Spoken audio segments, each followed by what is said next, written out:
자비를 베푸소서. 일어서십시오. 알렐루야. 할렐루야. 이날은 주님이 마련하신 날, 이 날을 기뻐하며 즐거워하세. 할렐루야. 주님께서 여러분과 함께 또한 사제의 영과 함께 요한이 전한 거룩한 복음입니다. 주님 영광 받으소서. 그때 마리아는 무덤 밖에 서서 울고 있었다. 그렇게 울면서 무덤 쪽으로 몸을 굽혀 들여다보니 하얀 옷을 입은 두 천사가 앉아 있었다. 한 천사는 예수님의 시신이 놓였던 자리 머리맡에, 다른 천사는 발치에 있었다. 그들이 마리아에게 여인아 왜 우느냐 하고 묻자 마리아가 그들에게 대답하였다. 누가 저의 주님을 꺼내갔습니다. 어디에 모셨는지 모르겠습니다. 이렇게 말하고 나서 뒤로 돌아선 마리아는 예수님께서 서 계신 것을 보았다. 그러나 예수님이신 줄은 몰랐다. 예수님께서 마리아에게 여인아 왜 우느냐 누구를 찾느냐 하고 물으셨다.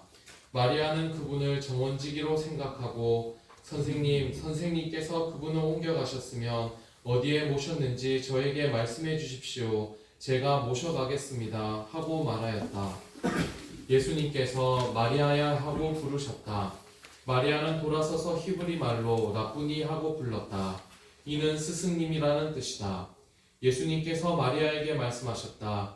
내가 아직 아버지께 올라가지 않았으니 나를 더 이상 붙들지 마라. 내 형제들에게 가서 나는 내 아버지시며 너희의 아버지신 분, 내 하느님이시며 너희의 하느님이신 분께 올라간다 하고 전하여라. 마리아 막달레나는 제자들에게 가서 제가 주님을 배웠습니다 하면서 예수님께서 자기에게 하신 이 말씀을 전하였다. 주님의 말씀입니다. 그리스도님 참여합니다. 참 예수님의 부활을 축하드립니다. 축하드립니다. 할렐루야. 할렐루야. 예수님의 부활은 온 세상에 하느님께서 베푸신 정말 어마어마한 은총입니다. 세상을 창조할 때 우리에게 인간의 이 세상과 우리 온 인간의 생명에게 주신 은총과 또한 비교조차 할 수 없는 어마어마한 은총입니다. 주님은 이 모든 것을 우리들을 위해서 이 모든 일들을 마련해 주셨습니다. 예수님의 부활하는 순간은 아무도 목격한 사람이 없습니다. 그렇죠? 그래서 예수님이 부활하실 때 목격한 사람은 누구일까? 아무도 인간은 없고 천사들이 보았을 겁니다. 두 천사가 있었다고 그랬어요. 한 천사는 머리맡에, 한 천사는 발치에 있었어요. 어떤 천사가 칠칠 맞은 천사였을까요? 발끝에 있는 천사가 칠칠 맞은 천사예요. 왜? 머리맡에 있는 천사는 얼굴에 있는 수건을 잘 개켜놨는데 발밑에 있는 천사는 그냥 오타, 수위를 아무렇게나 흩어놨어요. 단정치 못한 좀 어수선한 천사지. 왜? 천사도 성격이 다 다르죠. 근데 주님께서는 왜 그렇게 하셨을까? 사랑하는 제자들에게 부활하시는 장신의 장면을 보여주셨으면 가장 좋았을 텐데 왜 그랬을까? 우리들 모두가 예수님의 부활을 눈으로 맞이하는 것이 아니라 믿음으로 우리들이 받아들이도록 하고 있습니다. 여러분, 예수님의 부활의 이 때가 언제죠? 온 세상의 꽃이 피어나는 그런 때입니다. 그렇죠? 지금 무슨 꽃이 폈죠? 여러분, 수선화 여기 가까이 폈죠. 냉이꽃 폈죠. 그렇죠? 매화꽃 폈죠. 지금 목련 폈죠. 그렇죠? 벚꽃도 지금 피기 시작했죠. 수많은 꽃들이 지금 온 세상에 이게 누구를 찬미할까요?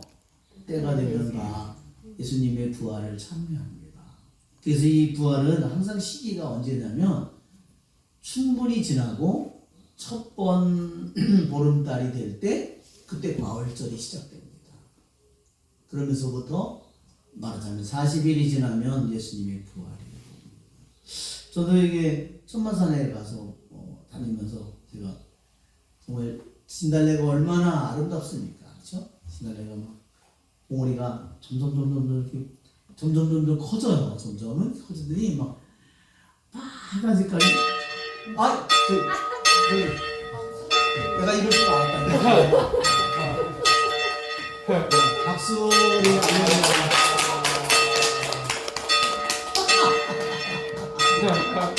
아니 내가 아까 이런 생각을 했어요.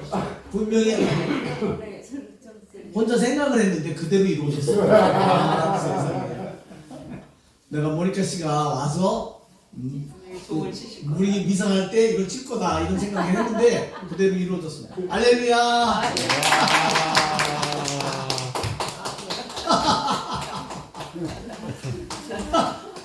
네. 야, 제가 혼자 상상한 일이 그대로 이루어졌습니다. 역시. 자, 모니카 자매님, 우리 원장님이 박수. 할렐루야.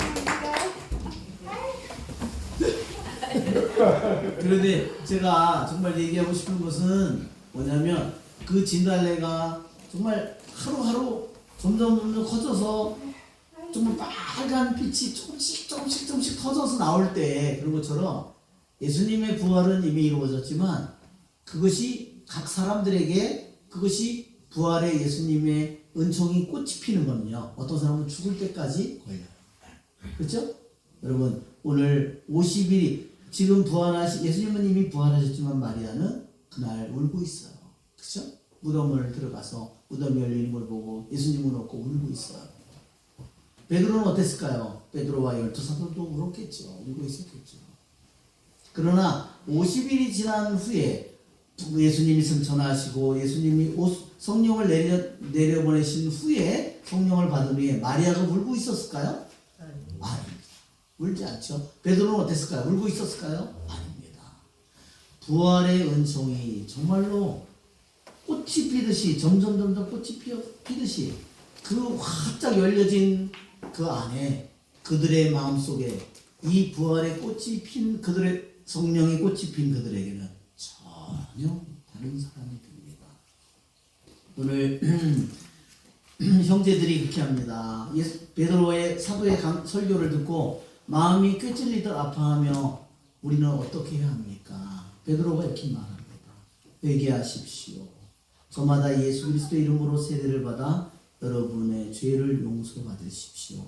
그러면 성령을 선물로 받을 겁니다. 여러분 그 사람들은 예수님을 직접 본 사람들이에요. 왜? 예수님이 이는 내 몸이다, 내 피다, 하늘에서 내려온 살아있는 빵이다. 예수님이 미쳤다고 생각하고 따라다니던 수많은 군중이 더 이상 예수님을 따라다니지 않았습니다. 그렇죠? 그들은 나중에 너무너무 자신들이 후회했겠죠? 그때 베드로가 얘기한 것은 회개하라는 거. 그러면 여러분은 죄를 용서받는다는 거, 그리고 성령을 선물로 받는다는 거. 여러분 예수님의 부활은 우리에게 어떤 선물을 가져다 줄까요? 한번 생각해 보십시오. 결혼을 하거나 약혼을 하면 서로 예물을 교환합니다. 그렇죠? 신랑 신부와 예물을 교환하죠. 부활하신 예수님이 우리들과 영적으로 약혼을 할 때 우리에게 무슨 선물을 줄까? 성령을 선물해 줍니다. 그 성령의 선물은 어디에 있습니까? 베드로의 마음속에, 사도들의 마음속에, 막달라 마리아의 마음속에 있어요. 아무것도 더 이상 죽음도 두려워하지 않고 자신의 목숨도, 자신의 재산도, 자신의 땅도 아무것도 더 이상 아까워하지 않습니다. 여러분 우리들의 마음속에 이 성령의 선물이 그분과의 부활하신 예수님이 우리에게 가져온 죄를 용서 당신의 피로 우리를 씻어줬고 성령으로 우리에게 영원한 생명을 주신 그 우리의 안에 이 약혼의 예물이 성령으로 우리들 안에 살아있습니다. 교부들은 말합니다. 어떻게 내가 세상적인 생각과 세상적인 욕심과 인간적인 생각과 인간적인 욕망과 이거를 내가 어떻게 다 벗어날까? 성령을 선물로 받지 않으면 성령 안에서 새로이 태어나지 않으면 그의 생각은 여전히 세상적이고 인간적이고 육적일 수밖에 없습니다. 그러나 성령은 어떨까요? 이 세상 모든 것 위에 계십니다. 모든 인간 위에 계십니다. 인간의 모든 생각 위에, 모든 것 욕망 위에 성령은 계십니다. 그러기에 성령을 선물로 받은 우리에게 우리는 더 이상 세상의 생각에, 세상의 욕망에, 인간의 욕망에 묶이지 않는 모든 힘을 이미 주님께서 우리들 모두에게 주시는 겁니다. 선물로 그냥 주시는 겁니다. 여러분, 그분이 얼마나 크신 하느님인지, 얼마나 좋으신 하느님인지, 얼마나 사랑이 많으신 하느님인지, 얼마나 은혜가 많으신 하느님인지 우리 생각해 봅시다. 우리의 뿌리를 위해서 부활하신 예수님은 당신이 가진 모든 선물을 오직 우리를 위해서 주시기를 원하십니다. 우리 좋으신 주님을 찬미합시다. 아멘.